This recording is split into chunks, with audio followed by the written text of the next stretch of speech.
The crystal ballroom of Hyperion Station glittered like a captured star system, but Arya Blackwood felt like she was drowning.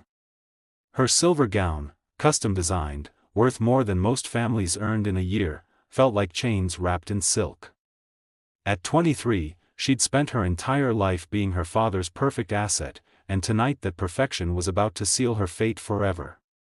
Arya stood on the raised platform beside her father, Victor Blackwood, her practiced smile frozen as he addressed the assembled elite of the Galactic Trade Alliance. His hand gripped her elbow with bruising force disguised as affection. "I'm delighted to announce my daughter's engagement to Marcus Kane, son of Senator Kane," Victor declared, his voice carrying across the ballroom with practiced authority. "This union will strengthen the bonds between our families and secure prosperity for generations." The applause erupted around her, but Arya felt reality fracturing. She'd known this was coming, her father's assistant had warned her earlier. But hearing it announced so publicly, so finally, made her knees weak. Marcus appeared beside her, all polished charm and empty eyes. He slipped an enormous sapphire ring onto her finger with a smile that never reached his expression. "Smile, darling," Marcus whispered. "Everyone's watching." Arya wanted to scream. She wanted to tear the ring off and run. Instead, she did what she'd always done, widened her smile, accepted congratulations, and played her part flawlessly.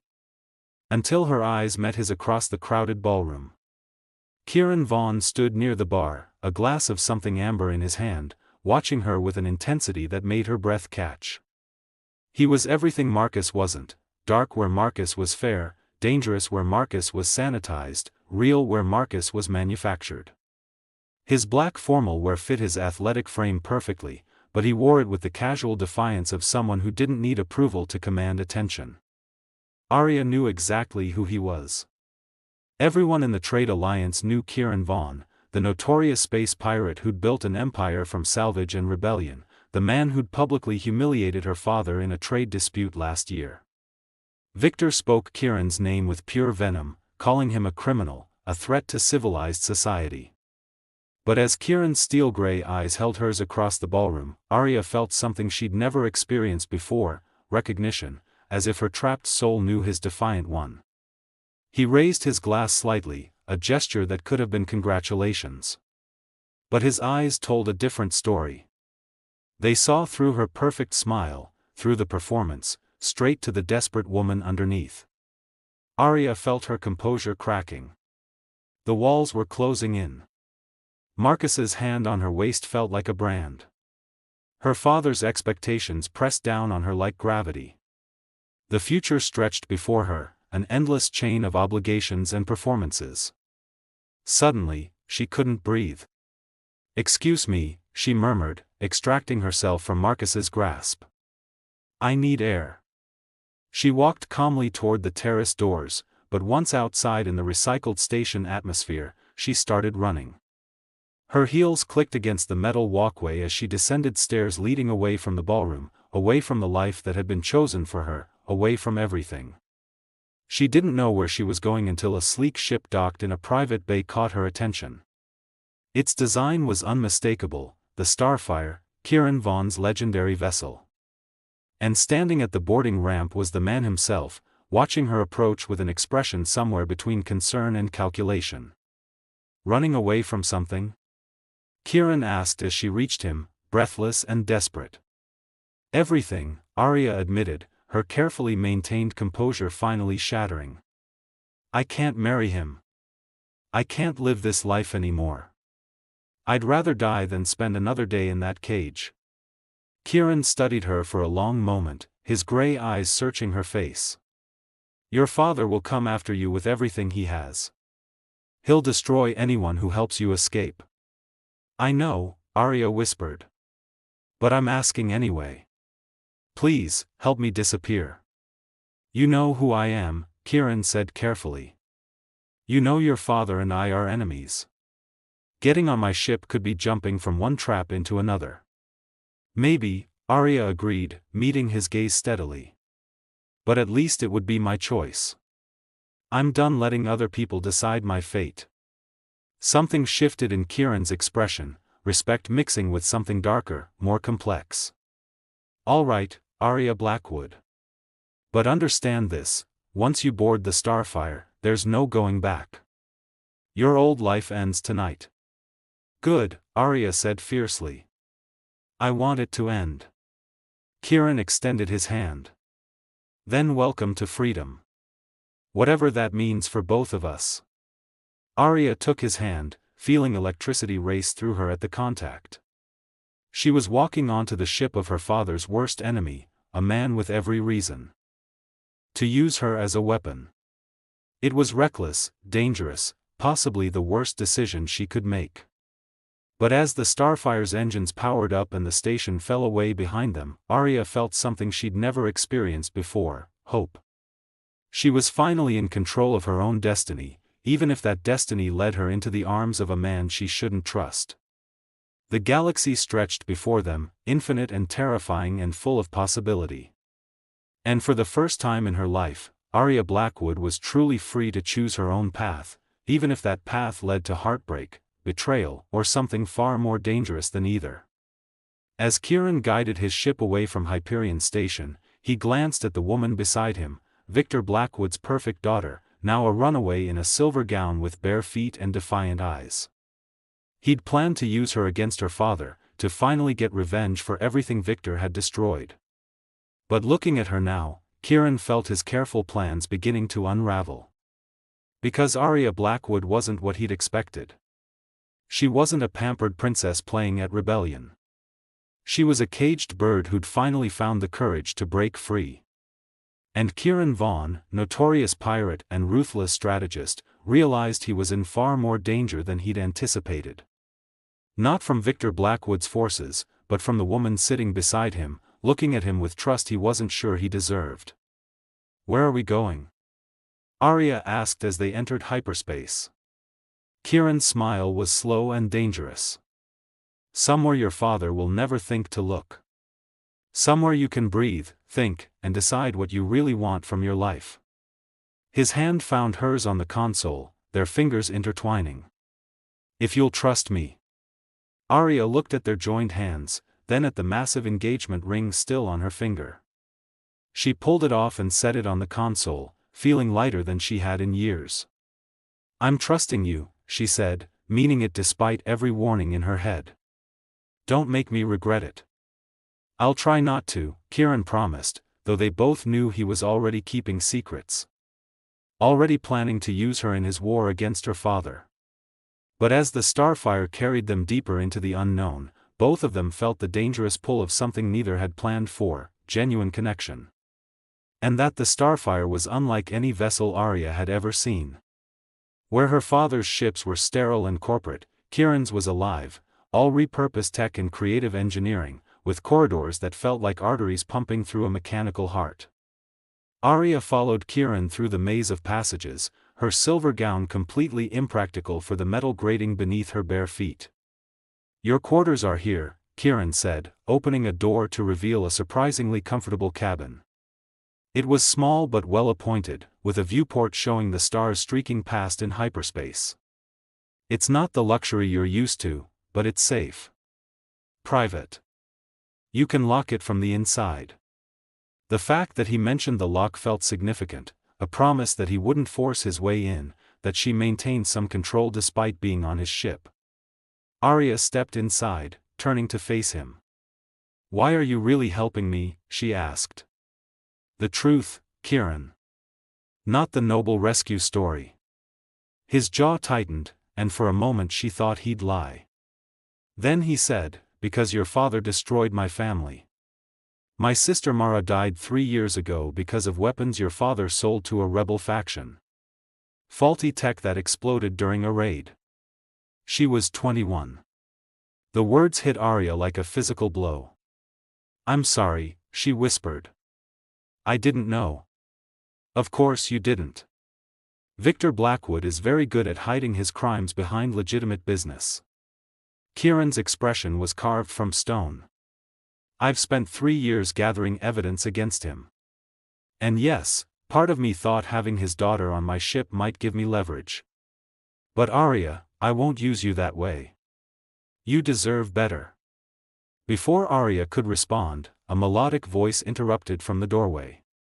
Kieran, you should have told me we had a guest. Especially one who clearly needs medical attention. Arya turned to see a woman whose purple skin shimmered in the corridor lights, a Xylothian, one of the telepathic species from the Outer Rim.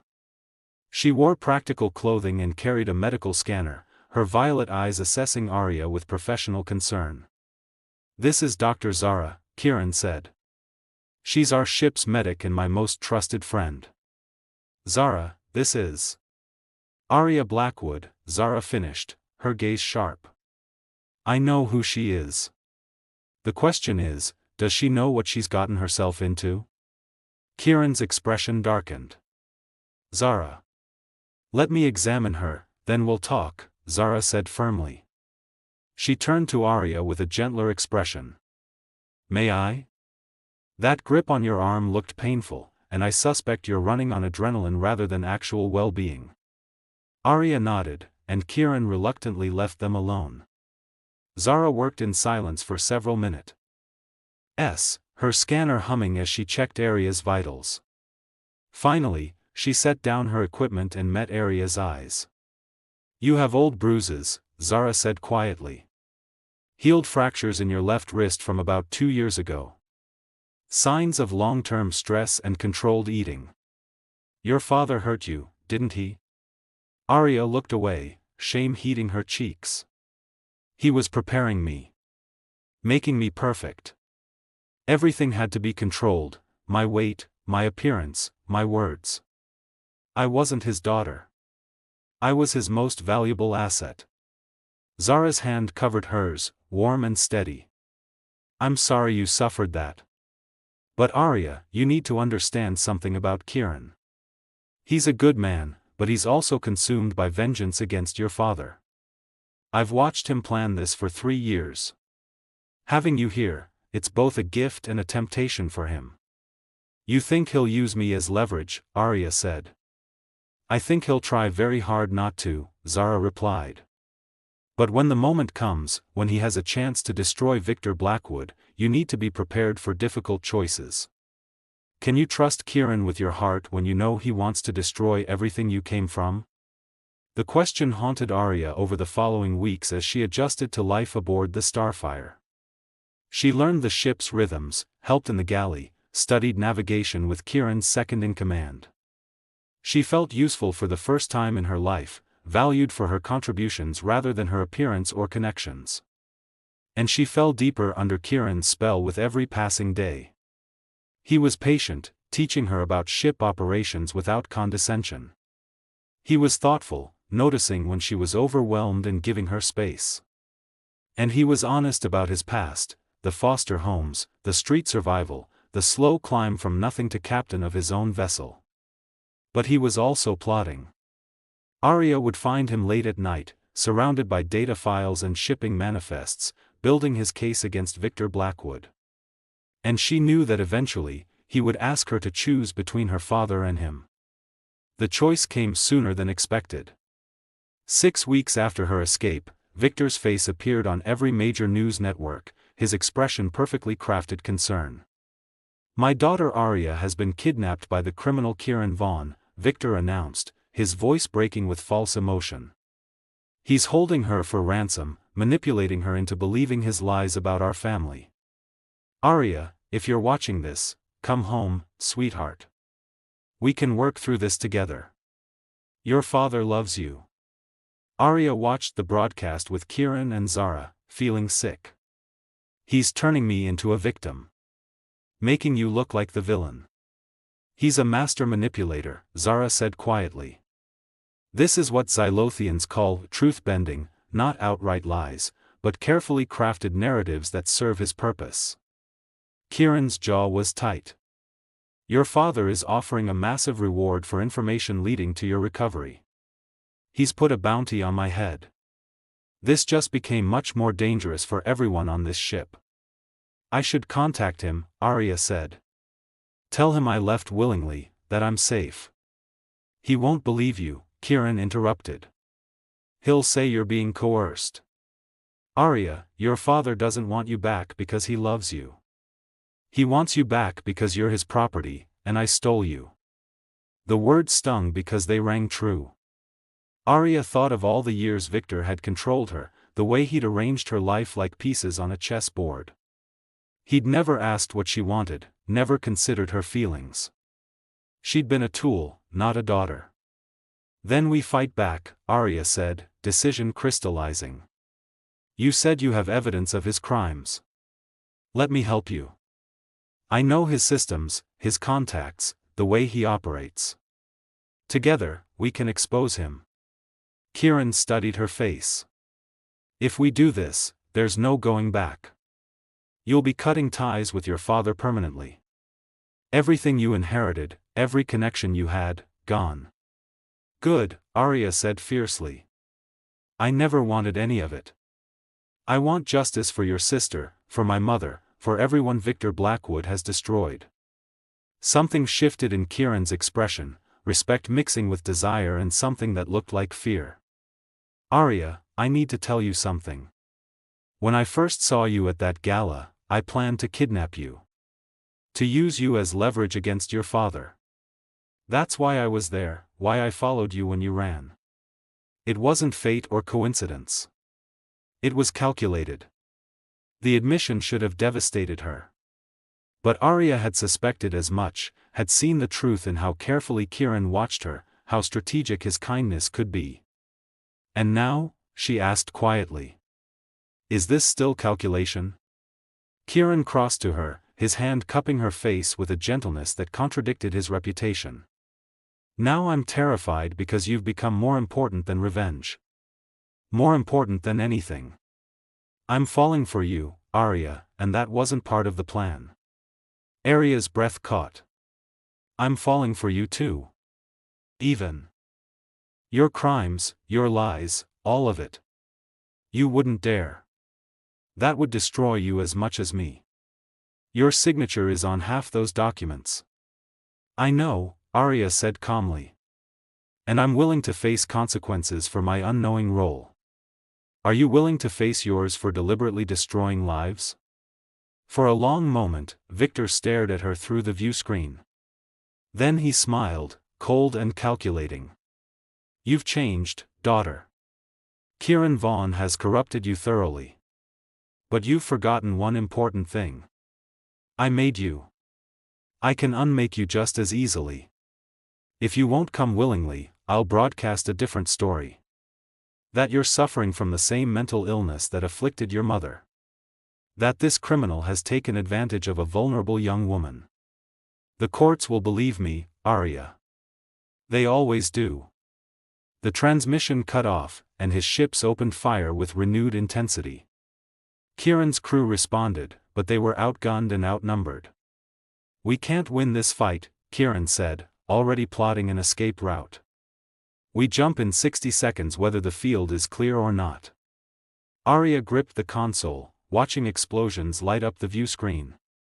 Her father was willing to destroy them all rather than let her go.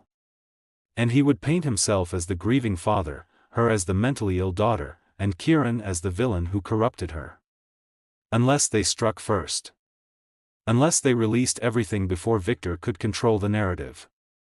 Do it, Arya said. Send everything we have to every major news network right now. All the evidence, all the testimony. My confession about signing documents without understanding what they were. Everything. Arya, that will make you a target.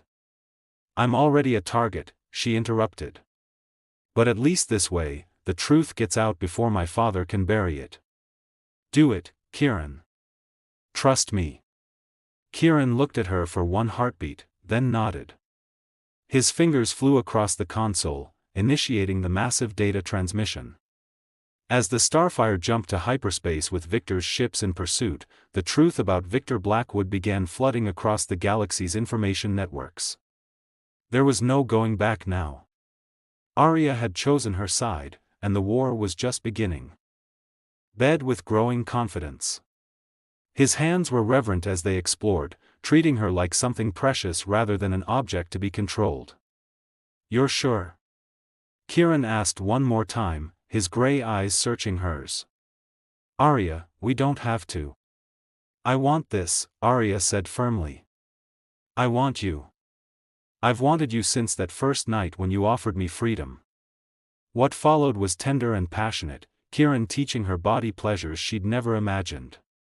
He was patient when she was nervous, encouraging when she grew bold, and completely focused on her in a way that made her feel cherished rather than used.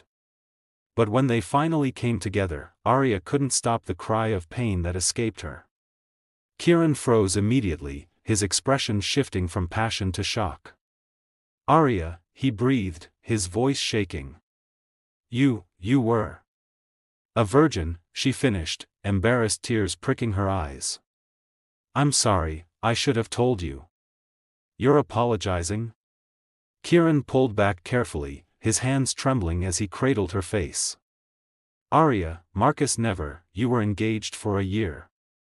He never touched me that way. My father insisted we wait until after the wedding. Said it would be more proper, more valuable. She looked away. I was saving myself for marriage because that's what I was taught. But then I realized I didn't want my first time to be with someone who saw me as property. I wanted it to be with someone who saw me. Really saw me. Kieran's expression transformed, wonder mixing with guilt and something that looked like awe. You trusted me with this. After everything, knowing I planned to use you against your father, you trusted me with something so precious. Because I love you, Arya said simply. I didn't plan to. I fought against it. But I love you, Kieran Vaughn, and I wanted you to be my first. My choice. I love you too, Kieran said, his voice breaking. I've tried so hard not to, tried to keep this about revenge and justice. But you've become everything to me, Arya. Everything. They made love again, properly this time, with Kieran careful and gentle and completely focused on her pleasure. Afterward, they lay tangled together, watching the stars, both of them changed in ways neither could fully articulate. Your father's going to come for us, Kieran said eventually. The evidence we're gathering, when we release it, he'll know you helped. He'll see it as the ultimate betrayal. Good, Arya said fiercely. Let him know I chose this. That I chose you, chose justice, chose freedom. I'm done being his perfect daughter. But their moment of peace was shattered by alarms blaring throughout the ship. Kieran was on his feet instantly, pulling on clothes and heading for the command deck. Arya followed, her heart sinking as she saw the tactical display. 3 military vessels were closing on their position, ships bearing Victor Blackwood's corporate colors. They'd been found. He's tracked us somehow, Kieran said grimly.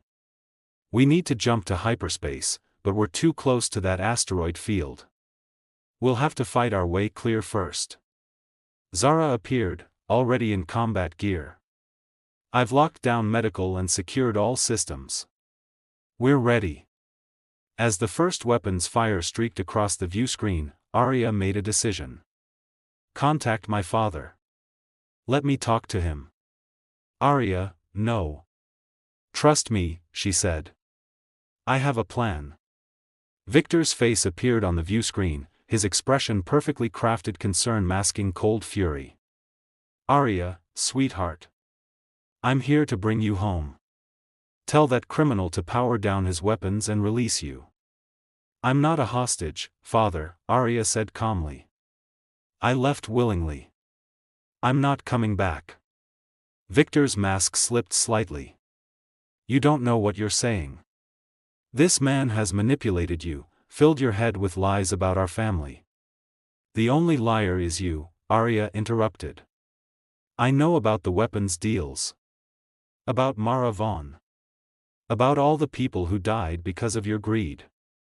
And I'm going to make sure everyone knows the truth. You ungrateful little, Victor stopped himself, composing his features back into false concern. Arya, you're making a terrible mistake. Come home, and we'll discuss this privately.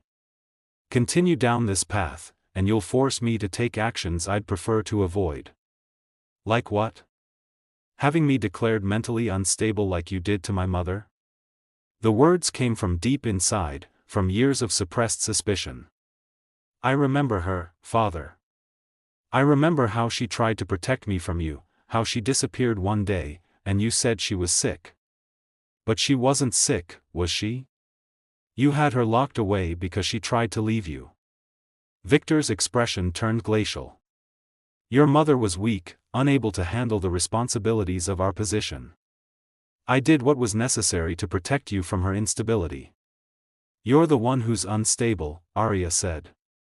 And I'm going to prove it. Stand down your ships, father. Or I'll release everything Kieran and I have compiled to every news network in the. Even knowing you plan to use me. Even knowing this is dangerous and complicated and probably a terrible idea. Definitely a terrible idea, Zara interjected from the doorway, though her smile was approving. But sometimes the terrible ideas are the ones worth fighting for. 2 months aboard the Starfire had transformed Arya in ways she'd never imagined. Gone was the carefully styled perfection her father had demanded. Her hair hung in a simple braid, her clothes were practical ship's gear, and her hands bore calluses from actual work. She'd never felt more herself. She stood in Kieran's command center, a converted cargo bay filled with holographic displays and encrypted files, studying shipping manifests that detailed her father's illegal operations. The evidence was damning: weapons sold to destabilized regions, bribes to colonial governors, falsified safety reports that had led to countless deaths. This shipment here, Arya said, highlighting a data stream. I remember this. Father had me sign the export papers without explaining what they were. He said it was routine corporate business. Kieran's expression darkened.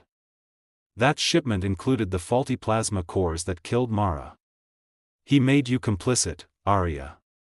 So if anyone investigated, your signature would be on the authorization. The realization made Arya's stomach turn. She'd been not just his daughter but his unwitting accomplice, her name used to shield his crimes. How many others, she whispered. How many people died because of shipments I signed off on? It's not your fault, Kieran said, moving to stand behind her. His hands rested on her shoulders, warm and grounding. You were a victim of his manipulation, not a willing participant. But their families don't know that. They see my name and think I'm as guilty as he is.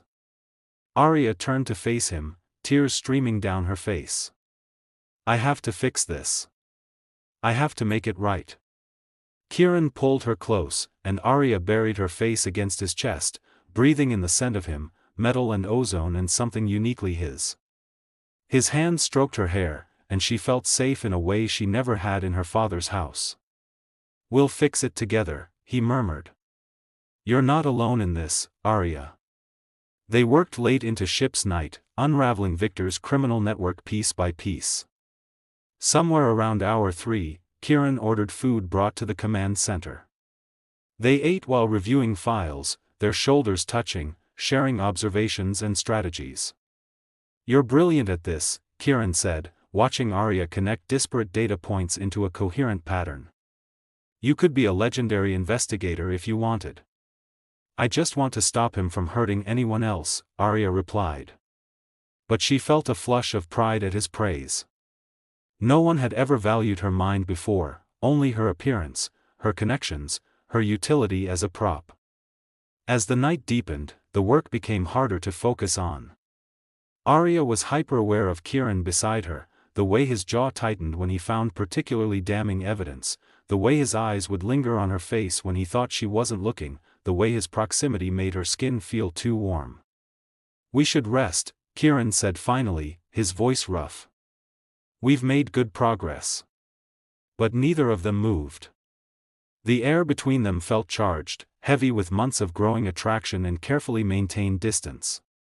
Kieran's hand came up to tuck a strand of hair behind her ear, and the gentle touch made Arya shiver.